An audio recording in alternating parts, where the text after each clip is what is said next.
there was an idea called the Avengers Initiative. The idea was to bring together a group of remarkable people, see if they could become something more, see if they could work together when we needed them to fight the battles we never could. Welcome to the Beyond the Start Button podcast. In this episode, we will be reviewing Avengers Infinity War. Plus, we'll be taking a look at Power Rangers Shattered Grid, Star Wars Resistance, and the brand new indie comic series, The Blue Flame Legends. So strap in and get ready to go Beyond the Start Button.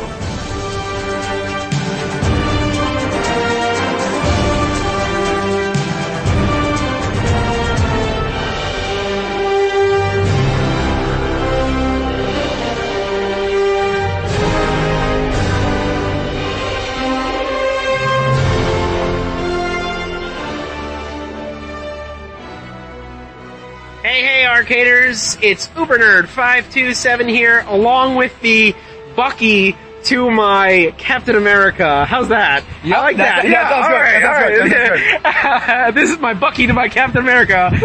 Danny the Ultrasonic Player. Yay! Woo! All right. We're really excited. Welcome to the Beyond the Start Button podcast where we talk about what we nerd out about month to month. Every month, we give you a brand new podcast. We talk about video games, movies, television, what have you. And we're really excited to bring this new episode to you. Now, we are bringing it live, so please forgive us because there's going to be background noises and kids screaming and all this other things that are going to be happening.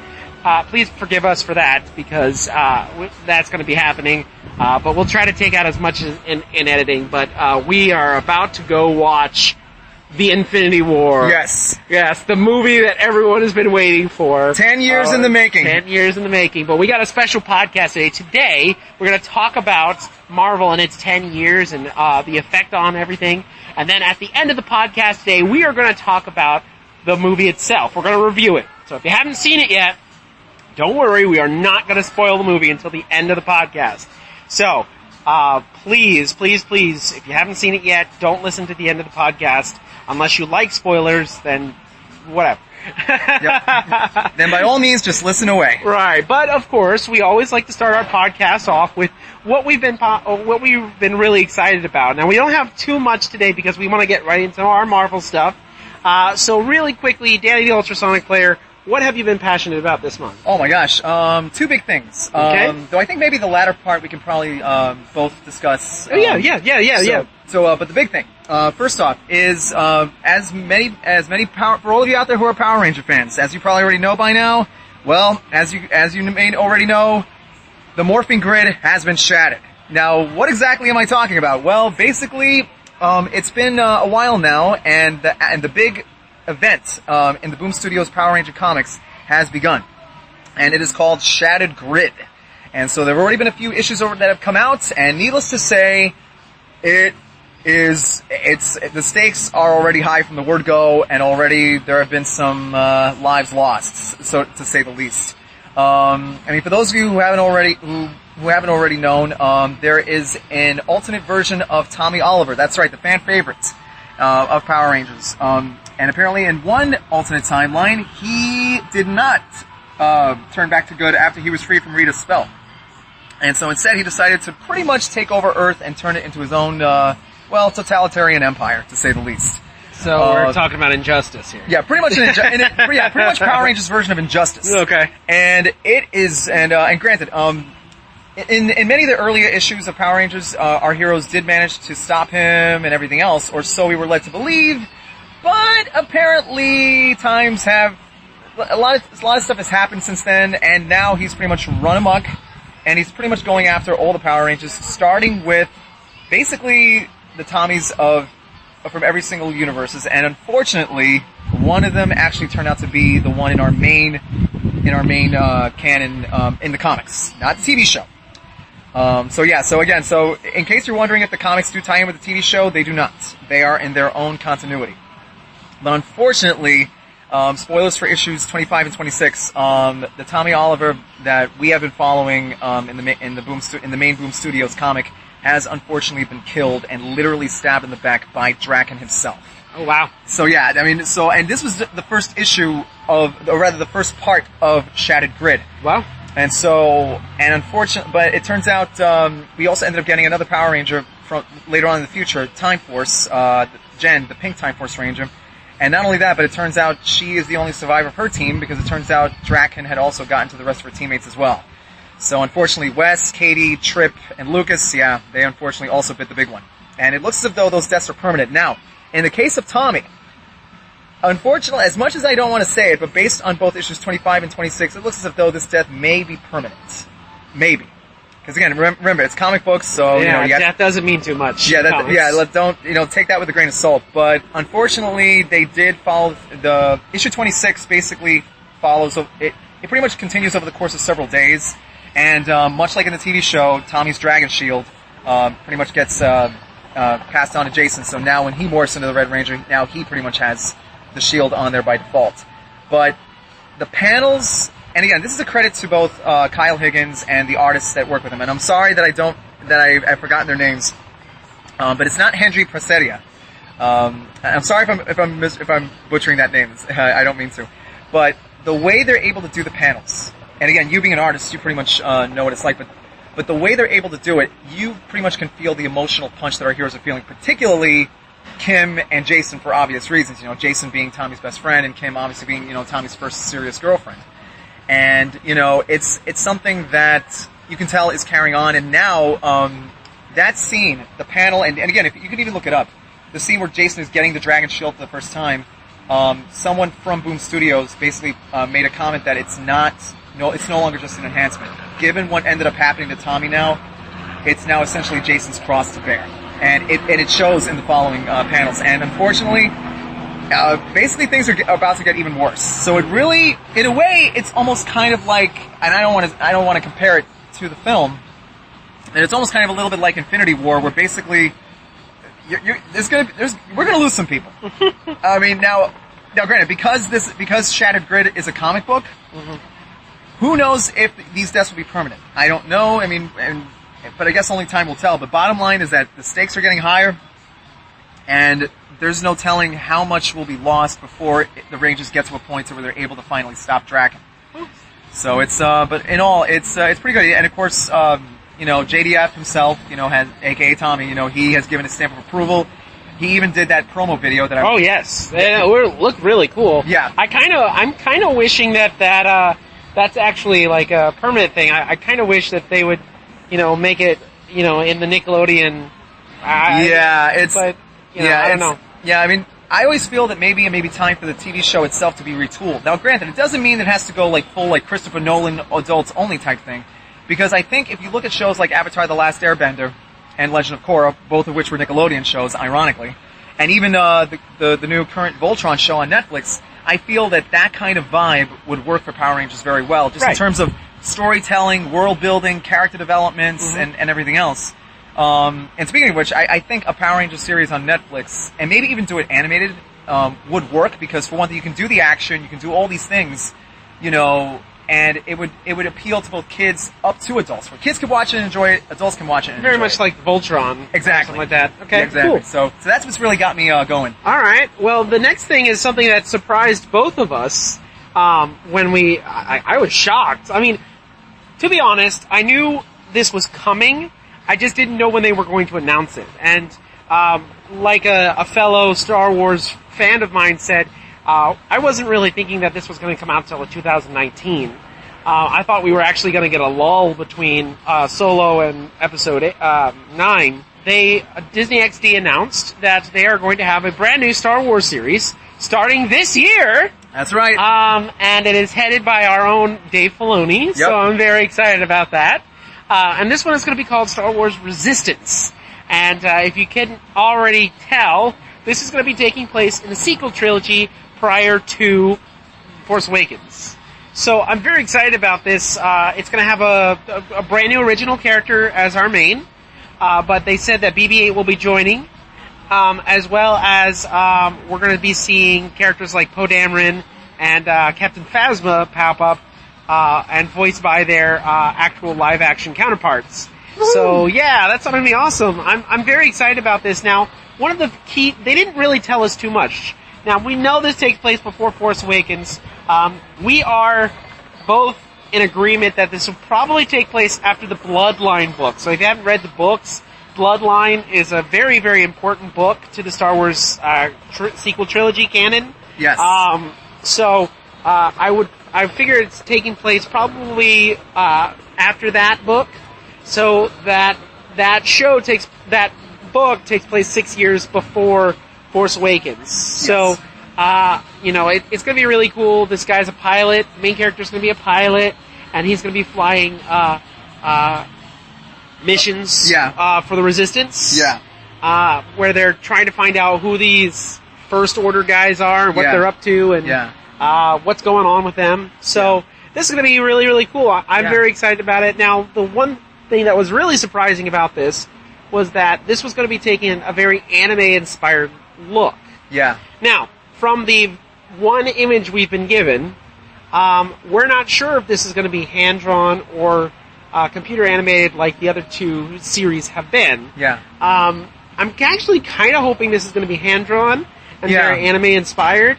Yeah, me too. But we'll see. Yeah, I mean, basically, first off, I'm really hoping that the animation style is hand-drawn, because the thing is, and don't get me wrong, Clone Wars was epic, and even Rebels really got epic towards the latter seasons. Don't tell me, I don't want to know, I don't know how it ends. So that's all I'm going to say.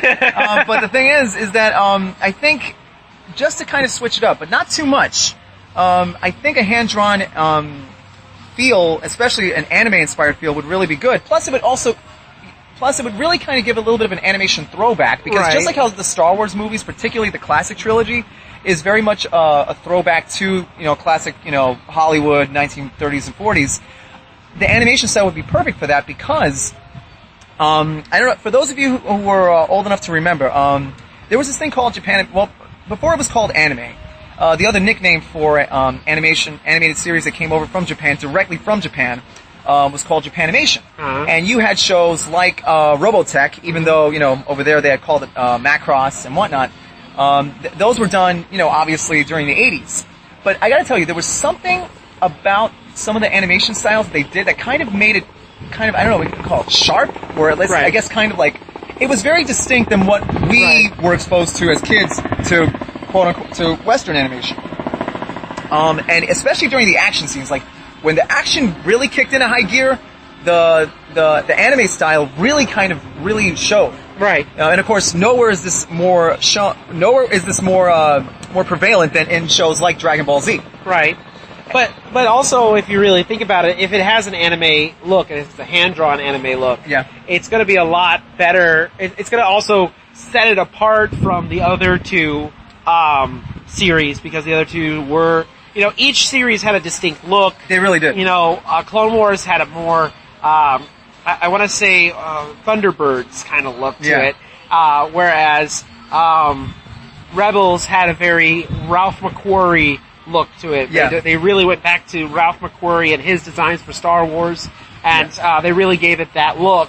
And then, this, if it's hand-drawn, or maybe it's a mix, maybe it's hand-drawn and computer animation. I wouldn't mind like that. I mean, again, going back to Voltron, given how they were able to incorporate both hand-drawn animation with just the right amount of CG, it worked. It didn't feel glaring. It didn't feel out of place. It flowed. And Dave Filoni did work on Avatar as well, so it's kind of going back to his roots, I guess. Yeah. So we'll see. I'm excited for Resistance, and we'll be talking probably more about that as it gets closer to its opening. One other thing I should add too. Another thing. I really would like you. I wouldn't mind the idea of it taking place after Bloodlines, because that's really when everything starts to kick into high gear. Right. This, unfortunately, it did pretty much destroy Leia's political career, but it definitely set the stage for the First Order to really start making their move, and obviously set the domino effect for Ben Solo to turn into Kylo Ren. Right, and we could probably see that. Maybe get Luke Skywalker. Maybe we could actually see the Jedi Temple that he built. And this may even take place before the Poe Dameron comics that they did. Yeah. So that's a cool little, area to do it in. So yeah. Plus, if you see, for those who had seen that YouTube video that somebody had done, it was a fan-made video of Star Wars, but it was done using that 1980s Japanimation style or anime style. Again, and the way the action scene was done, it fits. It fits well. It fits like a hand in glove. Right. So I'm looking forward to it. I know you're looking forward to it. So here's hoping. All right. So we're moving on to something new, something different, something we haven't really done on this show before. So a lot of you out there probably listening to this either already know or maybe you don't know. Maybe this is your first time listening, and welcome if you are listening for the first time. But if you don't know, I am an artist, and I've been drawing a lot. I've been drawing since I was probably about 5 years old, maybe sooner than that. But I can always remember drawing, and one of the things I've always loved to do is I've always loved to create. I've always loved to create stories, create my own characters, and just recently, I have finally released my first comic book, which is published out, and now it's out in the public now. I'm very, very excited about it. It's called The Blue Flame Legends. And we'll be talking a little bit more about this on the podcast. In fact, we have some plans. We'll go ahead and tell you, but just know that this is not set in stone yet. Plans may change, but we're thinking about, well, I was at least thinking about doing a small mini cast here on our Beyond the Star Button feed where you guys can get a little in-depth look at Blue Flame and kind of be introduced to the characters, the story, and all that. So I'm very happy about this. Now, a few people have gotten already, I'm calling them advanced copies of the comic, and of course one of them being Danny the Ultrasonic Player. Of course. So I'm very proud of it. I'm very excited about it. Now, if you want more information on the comic itself, if you want to know a little bit more about the characters, if you really can't wait to hear more about this thing, you can go to facebook.com/theblueflamelegends. Again, that's facebook.com/theblueflamelegends. And you can actually see, I have been posting every day, information about the characters and, information about the, story and the world that it takes place in.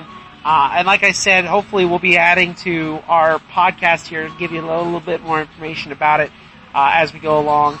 Also, I'll probably be giving you information on how you can get yourself a copy if you'd like to get yourself a copy. Yeah, I'm very happy about this, very excited about having my first comic out there. And this comes after working on our website, thearcadearchives.com, where I did a webcomic called Tales from the Game Grid. Yep. For 3 years I did the webcomic, and it was really kind of fun to do that, but I kind of wanted to do something more. I kind of wanted to tell my own story with my own characters, and now I finally get to do that. So I took a year hiatus and from the comic, and I just focused on the story, and now it's out there, and I couldn't be more proud. I know, like, one of the local comic book stores, Crumb's World, to us, they actually have been selling copies at their store, and today I walked into the store and actually saw my comic sitting on the shelf with all these other, comics, and I couldn't be prouder. Yeah, it's got to be surreal for you, though. Yes. It really does. There is so much surreal to know that people are reading this comic and enjoying it, and there's more on the way. This is a series, not just one single comic book.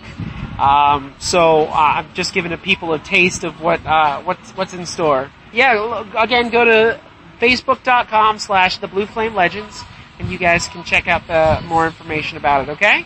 Alright, so, now that we've talked about all of our stuff, it is time to jump in to the Marvel Cinematic Universe.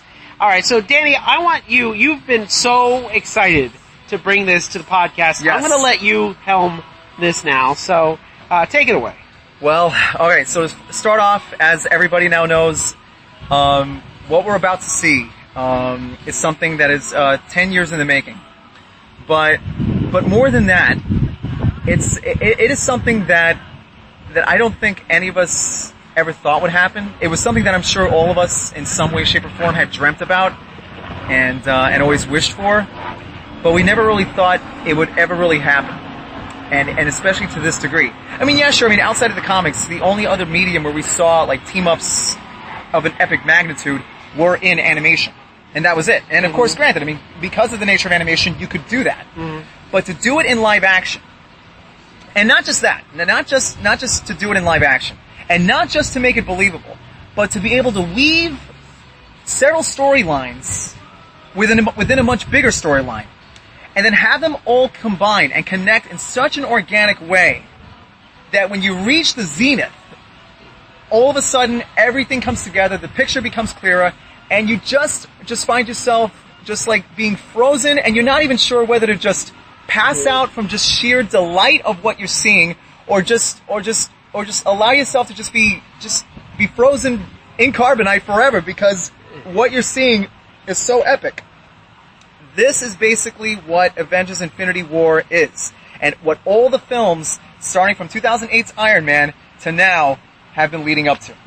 And, you know, but the thing is, in looking back at it, and seeing how it all came together, what was really amazing was the fact that Marvel Studios decided to take a chance. Instead of licensing their characters out, they decided to take charge and take matters into their own hands and actually do it themselves. And here's an interesting thing. It turns out that the reason why they were able to get enough money to create their own studio was basically off of the back of the Sam Raimi Spider-Man films. So essentially, Spider-Man helped create Marvel Studios. I mean, rightfully so. Exactly. Except for the third movie, which we don't talk about. The first two movies were great. And well-deserved of that, you know. And I can remember seeing those first two Spider-Man movies and just being so excited to finally see, you know, Spider-Man, who was definitely one of my favorite superheroes of all time, on the big screen. So, you know, I really didn't like that. But then, fast forward to the first Iron Man movie, you know, that was a shocker. Because nobody was expecting that movie to be good. Nobody. And with good reason too, because for one thing, Iron Man was a character that the outside folks never really knew much about or cared about. Right. And another thing too was that for those who were in the know, Iron Man at that point in time was not exactly the most well-liked character because of a certain big comic book storyline that had just wrapped up. Right. Which was Civil War. Right. And so he was basically a third-rate character, and the fact that Marvel Studios was not only able to make him likable, but more than that, they were able, before that, Kevin Feige, who became president of Marvel Studios, I believe around the early, 2000 or 2001, he basically cast Jon Favreau, whom I had known from some films. He cast, of all people, Robert Downey Jr., right? Which was pretty controversial. He's perfect. Yeah. Oh no, it fit the character, and in some ways, it almost kind of, you know, there's that saying, life imitates art. Well, the character, in a way, got a resurgence, as did the actor, because Robert Downey Jr., you know, he was trying to make a comeback after, you know, some personal things, and lo and behold, he became a household name once again. Right, and and rightfully so, because that first Iron Man was great, and then of course after Iron Man we got Hulk. Yeah, the Incredible Hulk. Right, and then but the one thing that hit this going was the secret ending at the end of Iron Man. Oh yeah, the concept of the post-credits scene. The bigger universe. You know, because they weren't sure if Iron Man was going to do well. Yeah. But they figured if it did do well, they would put this end scene at the very end of the credits, and that way, if it didn't work, so what? You know, it's at the end of the credits, so you know maybe not a lot of people would stay to watch it. Yeah. But if it did work, all right. And then, of course, because of the end scene at the end of Iron Man, then you got Hulk. The Incredible Hulk came out, so they decided to hook up the two movies by adding Robert Downey Jr. coming in as Tony Stark, and kind of hooking on to the end of Iron Man. Yep. Which was a great idea. Oh yeah, hands down. Phenomenal idea. And then, of course, moving on forward, you know, that seems to be Marvel's bread and butter, is like taking things you didn't expect would be good and making them good. I mean, let's go down the list here. We have Guardians of the Galaxy is probably the best example. Oh of that. because I didn't know who those characters were. I didn't know who they were either. I had heard of them, like vaguely. I mean, right, vaguely. So. I knew who Rocket Raccoon was. I knew who Groot was, but like I didn't know who Star-Lord was. I didn't know who Gamora was. I didn't know who Drax was. And then all of a sudden, we get Guardians of the Galaxy, and my gosh, my brain exploded. This movie was amazing. Yeah. I can actually remember the moment I was going to love this movie. Okay, when was it? It was actually before the movie even came out. Okay, so for those of you who don't live in Florida and don't have access to the parks easily, they decided to do a special preview at the parks for Guardians of the Galaxy. It was in 3D. You got to watch it with 3D glasses, and it was essentially the opening scene to Guardians of the Galaxy, the whole dance scene. Oh, yeah. And I watched this scene, and my gosh, it charmed the heck out of me. And I knew from that scene alone that I was going to love this movie. Because I don't even think Disney thought that this movie would be as big as it has. Yeah. Okay, so we got Guardians of the Galaxy, Ant-Man. I mean, who would have thought Ant-Man would be a cool character? Especially considering what I know about the character, and it's not even the original Ant-Man in the driver's seat, so to speak, but rather it's the successor. Right. Even though, granted, you still have the original one there, but more in a mentor capacity. Right, and I like that. I like that idea, and it always kind of reminds me of Batman Beyond, which is one of my favorite Batman stories. Yeah. But and then of course we got Thor. Yeah. We've got who am I missing now? We've got Black Panther. Which has bombed the box office. Yeah, it took over the whole thing. Such a good movie, and if you haven't heard our review of it, that was 2 episodes ago. Yeah. Feel free to check that out because we both really enjoyed that movie. Uh-huh. But even Thor, even even Agents of S.H.I.E.L.D. Yeah. Who knew that show was going to go on as long as they did? Yeah, and that's not even counting the Netflix shows, Jessica Jones and Daredevil. I mean, yeah, they're often in their own little part of the MCU, but the fact that they are there, and yes, they are in the MCU, just, kind of out of the way. And, it's nothing short of amazing to see how they've been able to craft this big universe, almost in a way very similar to how the comics actually work. And now that gets everyone else scrambling to do the same thing. You have Universal who tried to make a monster universe with the Mummy, which is not working. Of course, we also have Universal who's trying to make a kaiju universe. Yeah. First we have Godzilla, now we have King Kong, and now eventually we're going to get Godzilla 2, which is fine. I love Godzilla. I didn't see King Kong yet, but apparently that's supposed to be a whole universe thing. So, yeah. But I mean, and then of course, poor DC, who is trying very, very hard to do the same thing, but it has a lot of stairs to climb. Yeah, and look, I mean, here's the thing. DC, they have all the ingredients to create a shared universe. The problem is that what they need is somebody who understands the source material. Not just the Batman source material, but the entire source material, right. and knows how these characters should be and how to be able to weave them in. Right. I mean, look, no disrespect to Jeff Johns, but unfortunately, he's not Kevin Feige. And also, as we've seen from previous, from the previous films, like, Suicide Squad and BVS, right. Well, there's too many cooks in the kitchen. Right, and I think they're also trying to hurry too much.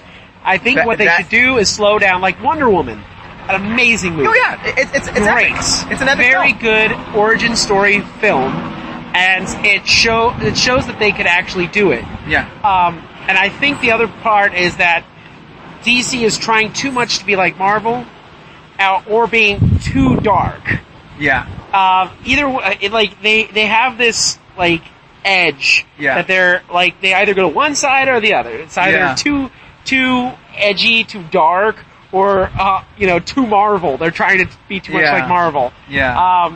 So I and no offense to DC, because I do like DC. Yeah, me too. And I do like a lot of characters in DC, but they need to figure out a good medium and go with that. Yeah. But I feel that the Marvel MCU has been doing very, very well. I know not everyone likes it, But to be honest, in my personal opinion, and you can agree or disagree with me if you want to, I am not going to these movies to have my life changed. No, I am going to these movies because they entertain me. Exactly. Are they the greatest movies ever made? No. But they are good, and I enjoy them, and they entertain me. Yeah. And it's like a comic book come to life. Exactly. And so what if it's cheesy? So what if they have the jokes and the humor or whatever? It doesn't matter. To me, it's entertaining. Exactly. And the thing is, comic book movies are essentially our modern day fairy tales and modern mythology. Right. And in keeping with that, look, the best way to make these kinds of films successful is to be earnest, but at the same token, or in other words, to quote Richard Donner, take the material seriously, but at the same token, do not take yourself too seriously. Okay. Allow there to be a sense of fun. Allow there to be a sense of adventure to it. Right. Because if you go too dark, I'm sorry, but that doesn't always translate, especially if the dark, gritty route doesn't fit the aesthetic of who the characters are. Right. I mean, to me, dark and gritty doesn't really fit Superman. It may fit Batman fine, but it doesn't fit, it may fit Suicide Squad fine, but it doesn't fit Superman. No. So anyways, let's get off DC. Let's get off DC's back. Yeah. Okay. And they're gonna try. Yeah. We're gonna hopefully see to be honest, I didn't even see Justice League yet because it's okay. I didn't either. Anyways, so we're about to see Infinity War. We're very, very excited about it. We're going to take a break, and we're going to come back, and then we're going to give you our overview of what we thought, spoiler-free, and then we're going to go ahead and then go into spoiler territory. So stay tuned, everyone. We're very excited to give you guys a review of Avengers Infinity War. And tell him to suit up. I'm bringing the party to you.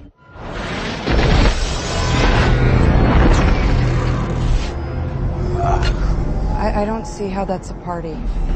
Hey, Arcaders! Welcome back to our second part of our Infinity War podcast here for Beyond the Start Button. Now, we are currently driving, so I am going to do my best to talk about said movie and drive safely as we're recording. Don't try this at home, kids. Alright, so here we go. First of all, before we get into this, originally we had decided to spoil the movie, have like a spoiler filled review of this movie. But after seeing said movie, we have now realized why, that the marketing campaign for Avengers Infinity War has been crying out to not spoil the movie.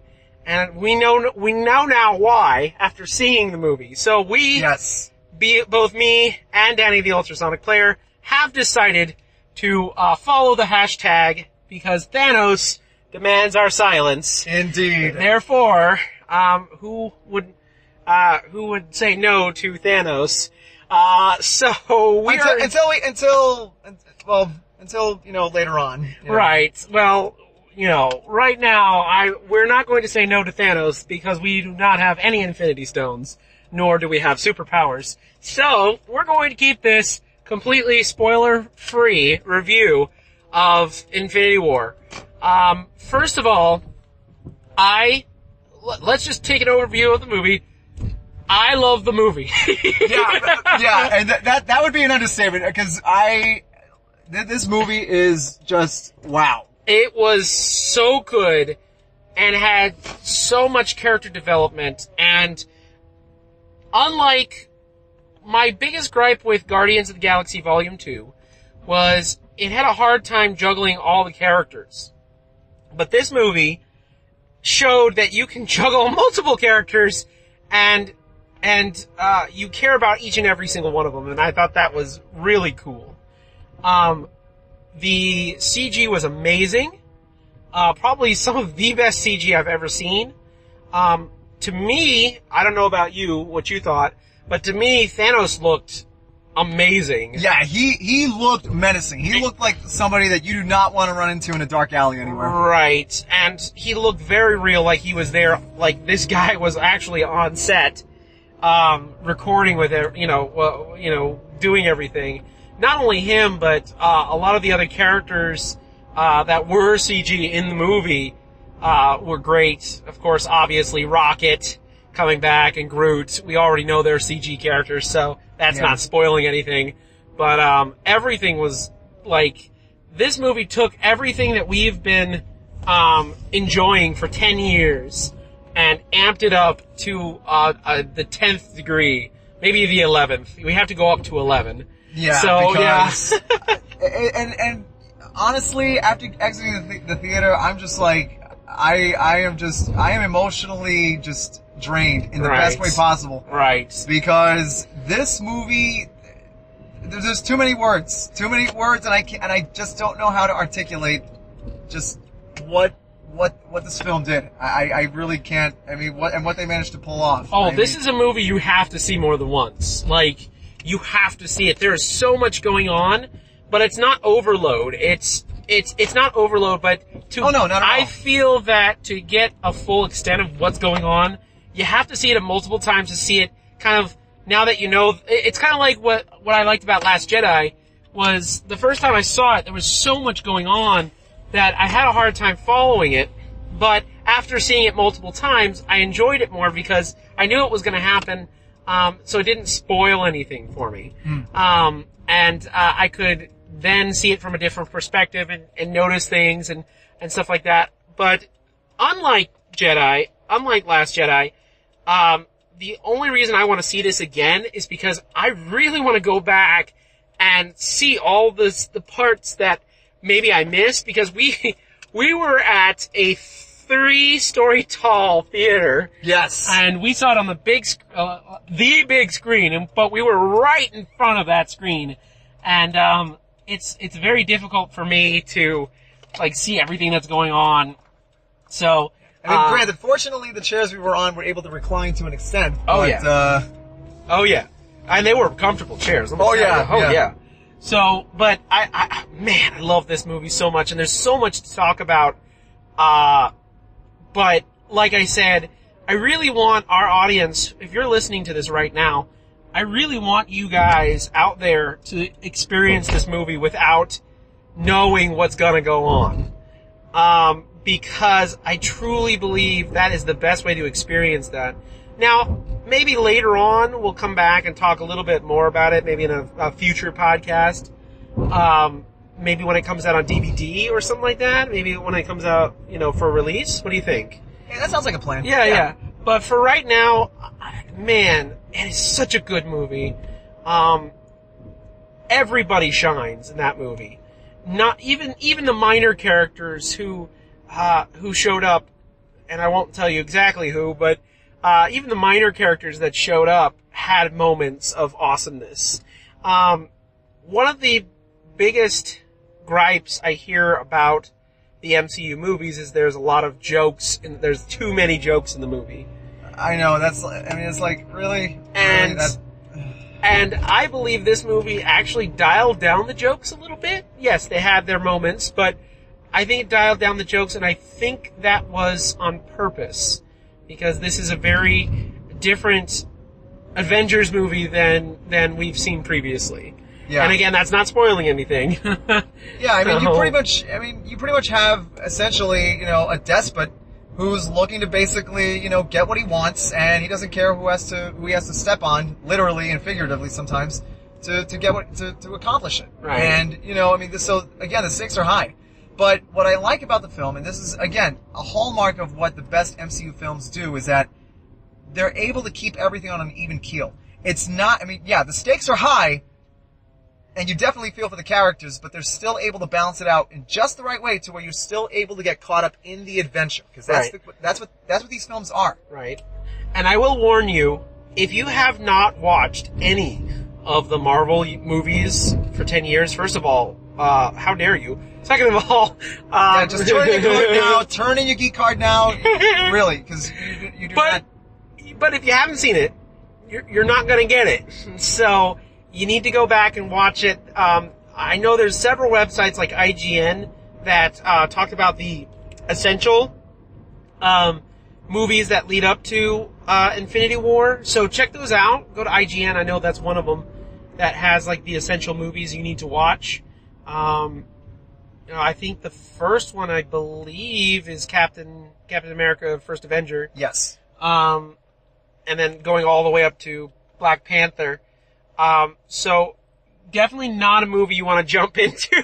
Yeah, I mean, without knowing of the background. Yeah, but truth be told, if you really want the full experience, you really owe it to yourself to watch every single one of the films. So that way, when you get to Infinity War, you're pretty much going to know, okay, this is how it all leads up to. Right.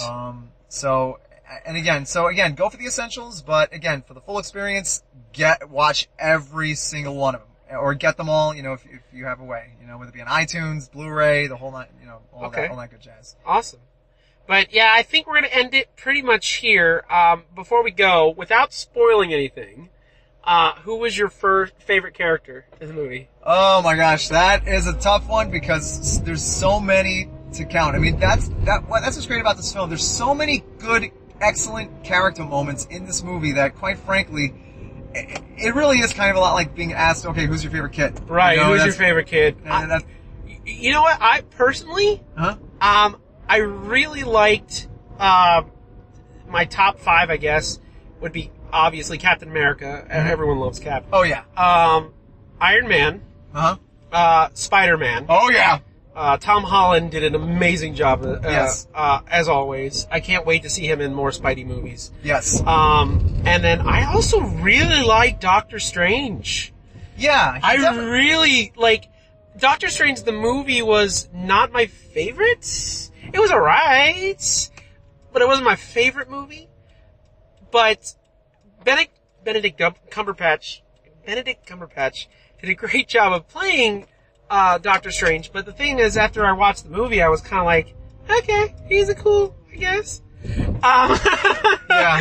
But in this movie, he really amped it up, and I am floored by him. So I'd say Doctor Strange is in my top 5. Yeah. But they didn't really do much with, like, there's other characters. Again, this is spoiling it, so I won't say any more. But there's some other characters that shined before, but, I guess we're left a little bit on the sidelines this time around because there's just so many things going on. Yeah. So, yeah. But actually, you know what? To add to that, for me, okay, so now I've got my favorite character. Basically, I'm just gonna go ahead and say, yep, it was Spider-Man, hands down. Spidey. But not just him, but also Cap as well, Iron Man. But I think that's pretty much it. I think we're pretty good there. Yeah. So thank you guys so much for joining us for our podcast. We hope you enjoyed it. Yeah. I'm sorry that we can't get really too in depth with the movie, but I really, because I think this podcast is going to come out very soon. In fact, probably as soon as I can get this out. I really want people to see this movie. So we're going to be talking a little bit more about this later on in the future. So stay tuned for that. Stay tuned for more stuff coming up. Next month is going to be our season finale. So as you all know, we have a monthly podcast, but we take a break in the summer, in June and July, and possibly September, depending on our schedules and what happens. Because usually summer is the busiest time for all of us. Yep, big time. But stay tuned, because we might actually have stuff to kind of bridge that gap, so you don't have to worry about it. Like I said earlier, we're thinking about doing a podcast about my comic, giving you guys a little in-depth look. I know Danny the Ultrasonic Player is thinking of a few things. So stay tuned. Also, make sure you go to our website, thearcadearchives.com. Again, that's thearcadearchives.com, where you can see videos, webcomics, articles, news, all kinds of things on our site. And if you're listening to us, this podcast, don't forget we also have a YouTube channel.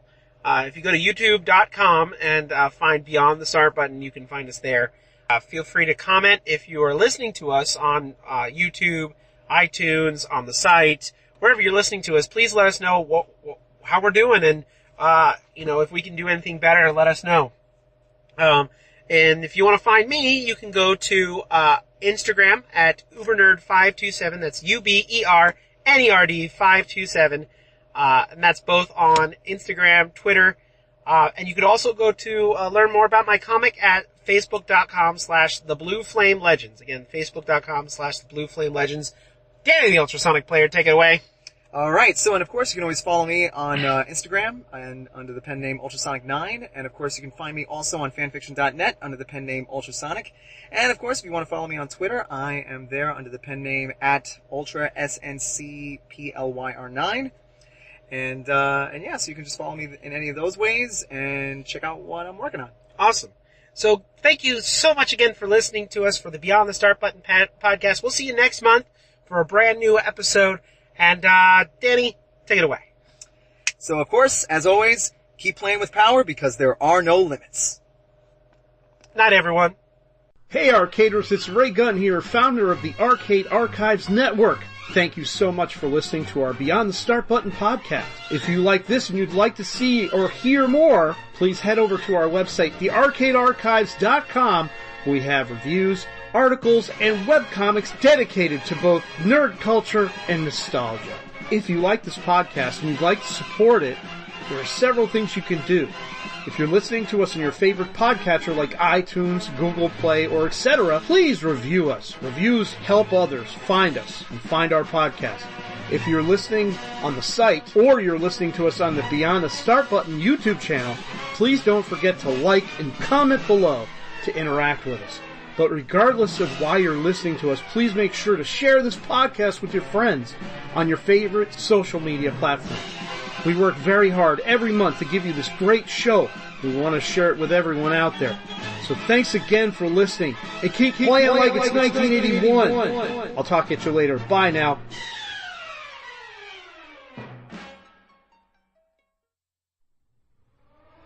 Attention! Attention! The rebellion has begun. Repeat, the rebellion has begun. This is a rebellion production and is part of the Arcade Archives Network. That